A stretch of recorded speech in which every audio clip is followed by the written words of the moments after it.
Remonte la pente. Sa femme, jouée par Valérie Agolino, est partie parce qu'il bossait trop. Alors pour la récupérer, il monte un nouveau show. Cette comédie romantique a pour toile de fond la danse et la musique. Ça rappelle étrangement paroles et musique 20 ans après, non? On pourrait dire paroles et musique parce qu'il y a un parfum comme ça, mais ça peut aussi... on a d'autres références, quoi. Non, mais moi j'ai Chorus Line et puis Fame et puis aussi même moi j'ai joué un chorégraphe.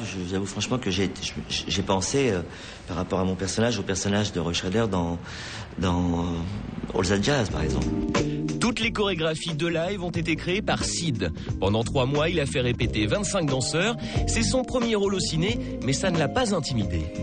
Pam, pam, tête, très bien. Pam, pam, très bien. Pam, pam, tête. Et c'est fantastique parce que on a réellement notre vrai rôle dans la vie. On ne joue pas. Maxime Noucy, lui non plus, ne joue pas, ou plutôt si, il joue du piano. Tout comme Sid, il incarne son propre rôle. À 23 ans, cet artiste a composé toutes les musiques du film. La musique du film, je me suis inspiré de rien du tout. C'est un gros bazar. Je me suis amusé, on m'a donné carte blanche, donc je vais dans tous les sens. Ça va du rock à la pop, en passant par, évidemment, je pense, des grosses balades dans l'esprit de ce qui s'est fait avant, dans les comédies musicales et tout ça. Enfin, ça va du R&B au hip-hop. Je me suis vachement amusé. Ouais. Et quand Maxime s'amuse au clavier, ça donne ça.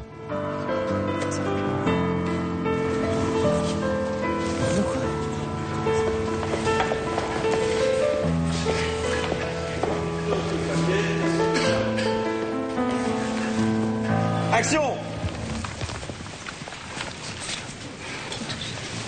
Ma famille. Tony, il y a ma famille dans la salle, faut tout arrêter. Bonne idée, on arrête tout. On n'arrête rien du tout. T'as vu Sandra? Non, la question n'est pas où est Sandra, mais plutôt qui est Sandra. La coquine s'est cachée dans l'escalier pour faire ses vocalises. Sandra, c'est Ginny Lind révélée par le spectacle Les 10 Commandements. Sonia Lassen, elle, a chanté dans la comédie musicale Ali Baba. Voici un aperçu de son duo avec Ginny dans le film. Vas-y, fais ta vie, fais ton prix, c'est ton tour. Lui, des textes, c'est pas grave. Voilà, c'était un petit bout. Moi, voilà, c'était un petit... Alive, c'est donc une histoire de première fois. Si, Frédéric Berth, le réalisateur du film, va lui aussi se tester sur grand écran. Verdict dans les salles en octobre prochain. D'ici là, mettez-vous au pas.